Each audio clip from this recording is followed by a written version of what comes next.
to see a world in a grain of sand. This verse, by William Blake, is not just poetic. It is an invitation, and perhaps a warning. We live in an age obsessed with quantity. The more we accumulate, the more we think we exist. The more information we absorb, the more we believe we know. But in doing so, we lose sight of something fundamental. The whole can be found in the part. The infinite, hidden in the instant. The sacred, disguised as the simple. Our gaze has become impatient. We look at a flower and want to move on. We listen to someone speak and already prepare our response. We walk through life as if time were an enemy, something to conquer rather than the very fabric through which meaning emerges. Yet Blake invites us to stop, to look again.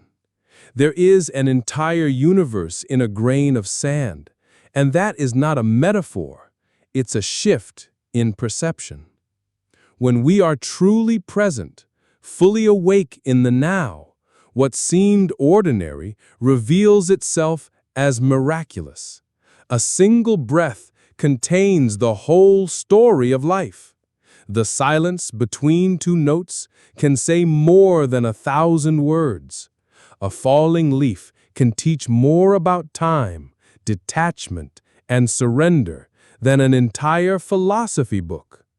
But this vision isn't forced. It isn't found through effort or ambition. It emerges when the noise fades, when we stop demanding that the world explain itself and start listening deeply with the whole body. This is not easy. The modern mind has been trained to dissect, to measure, to classify. It mistrusts stillness. It fears the unknown. So when someone says the universe lives inside a pebble, our reflex is to dismiss it as mystical nonsense. But this dismissal is not intelligence. It is fear disguised as reason. Because if it's true that infinity hides in the finite, then we no longer need to chase meaning.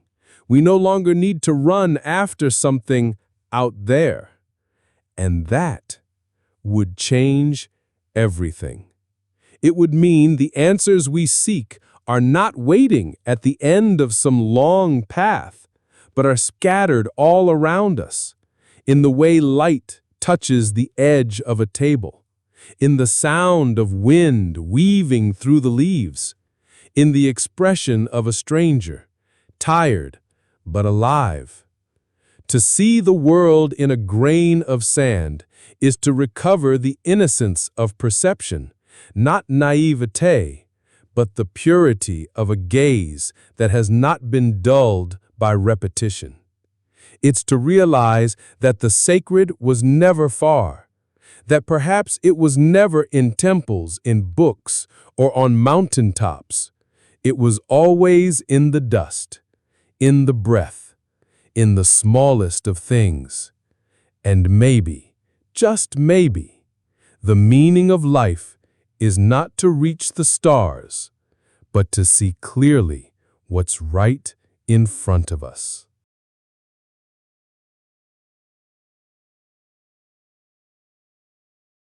There was a time when humanity looked at the stars not with the eyes of science, but with the eyes of reverence.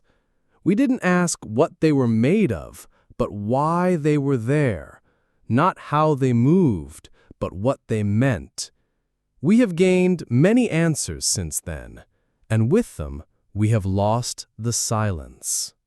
We no longer look at a tree and wonder if it has a soul. We look for patterns in its growth, analyze its genetic code, measure its carbon exchange.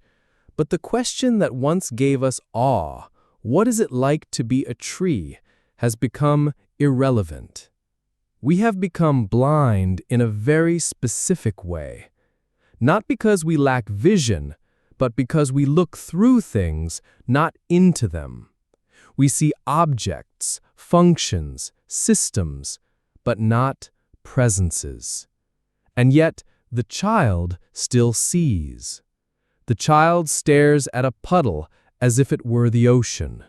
She picks up a rock and holds it like treasure. She talks to animals, clouds, shadows, and she waits for them to answer.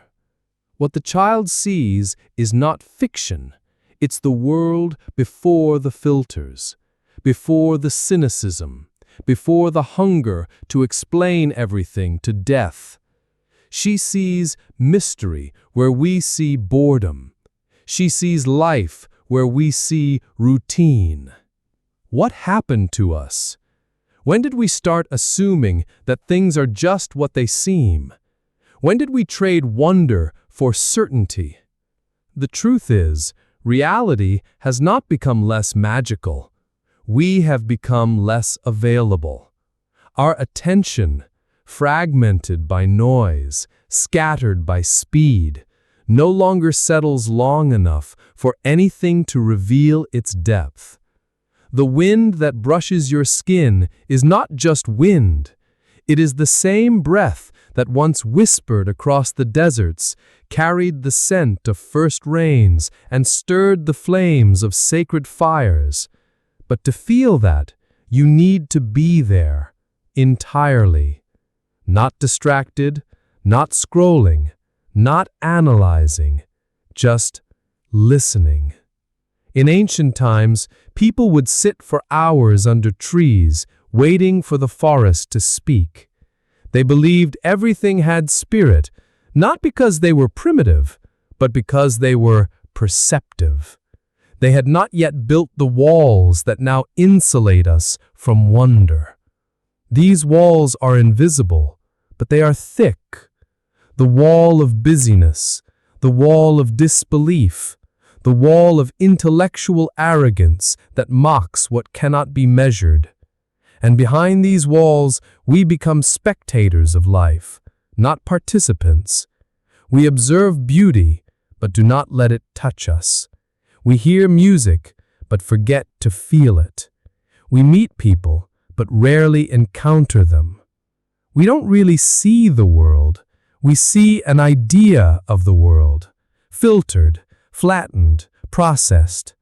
But the real world, the one that sings when no one listens, is still here. It waits in the pauses, in the breath before the answer, in the moment you stop trying to understand and simply be. To recover vision is not to learn something new, it is to remember what was once obvious, that a flame has more to say than a screen, that the rhythm of your heartbeat carries ancient wisdom, that life is not a puzzle to be solved, but a presence to be felt, and that sometimes the most radical act is simply to look, not to judge, not to define, but to look, fully, vulnerably, until the object becomes a presence, the sound becomes a message, and the moment becomes eternity.